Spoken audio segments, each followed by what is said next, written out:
Donc, je me présente, je suis Emmanuel Hirsch et je dirige l'espace éthique de la région Île-de-France, mais également Politis, qui est le pôle d'éthique de Paris-Saclay.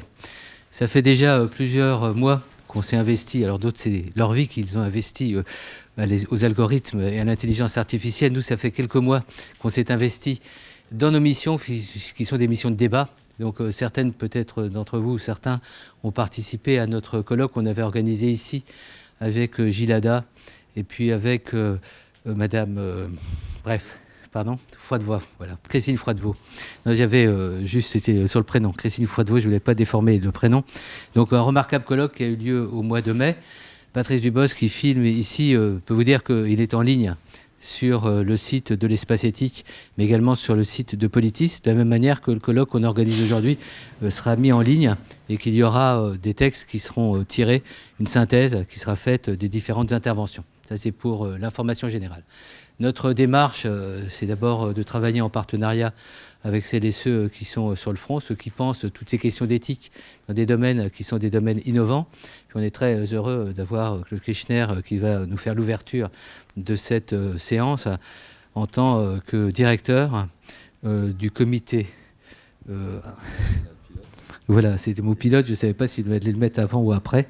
Enfin, il est plus que pilote, c'est un comité qui réunit des personnalités de qualité et qui va être en capacité, dans les mois qui viennent, de prendre des positions sur des sujets, vous verrez, qui seront certainement évoqués aujourd'hui. Je voulais remercier Nadia, qui est la maîtresse d'œuvre de cette rencontre dans la politique de Politis, donc qui est le centre un peu de référence d'éthique de Paris-Saclay. On a comme souci de ne pas nous substituer aux différentes composantes de l'université. On est un lieu ressource à travers des formations, à travers des initiatives comme les colloques, mais rien de ce que l'on fait ne se fait sans partenariat et sans solliciter celles et ceux qui agissent, qui pensent, qui réfléchissent et donc qui ont une compétence, une légitimité que Politis n'a pas en soi, même si à travers les années, je pense, on arrivera à définir un nouveau modèle de ce qu'est une structure d'éthique dans une université comme Paris-Saclay. Donc je voulais remercier Nadia, de la même manière que j'ai évoqué Gilada et Christine Froidevaux. Et dans les prochains colloques qu'on va organiser, ce serait la même démarche. C'est-à-dire c'est vraiment un partenariat très concret avec les gens qui sont vraiment sur le terrain, qui ont leur réseau, qui ont des questionnements. On partage tout ça dans un petit conseil scientifique et on aboutit à proposer un programme. Donc on est dans une dynamique, à savoir qu'au mois de juin, donc dans quelques mois, nous organiserons un troisième colloque. Cette fois, ce sera sur le numérique, parce que dans nos fonctions d'espace d'éthique de la région Île-de-France, on a participé à une réflexion nationale sur numérique et santé. Et donc, au Conseil régional d'Île-de-France, on organisera, pour les personnes qui se sont inscrites, donc on a vos emails, Sébastien Claes vous enverra l'information. Tout ça pour dire qu'on est dans une dynamique. D'ici la fin de l'année, je pense qu'on organisera donc 2 colloques encore thématiques sur ces sujets. Voilà, j'ai tout dit. Passons un moment intéressant, convivial, avec des intervenants de qualité, mais aussi avec des échanges.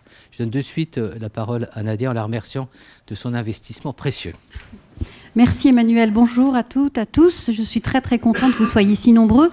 Alors Emmanuel me remercie, mais en fait c'est plutôt moi qui dois le remercier, puisque quand je suis venue le voir avec la question donc, de l'éthique des algorithmes, j'ai tout de suite vu de la lumière dans ses yeux. Ça a pétillé, il m'a dit oui, très bien, je reviens vers vous. C'était le début de la constitution de Politis. Et en fait, donc moi je suis chercheur en IA, en IAD distribué, et ces questions d'éthique, j'ai envie de dire, elles me trottent dans l'esprit depuis le début le début de ma carrière. En fait, j'ai soutenu ma thèse en 99, et très vite je me suis posé la question, mais oui, alors d'accord, les agents ils interagissent, mais l'humain dans tout ça, à l'époque on n'avait pas encore les agents conversationnels, etc. Donc, je ne vais pas être longue parce que je risque d'être bavarde, mais je voulais juste souligner un petit peu l'originalité de la thématique de ce colloque, à savoir qu'on parle beaucoup de l'éthique par rapport aux données, la protection de la vie privée, etc.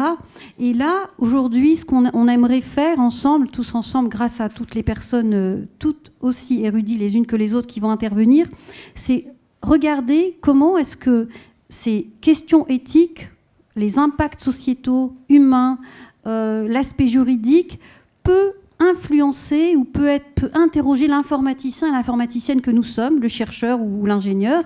Comment est-ce que dans nos algorithmes, on va prendre en compte cette dimension? Quel enjeu, quel verrou, moi j'irai loin, quel verrou scientifique, algorithmique, cela ne pose-t-il? Voilà, donc il y a déjà des gens qui ont réfléchi.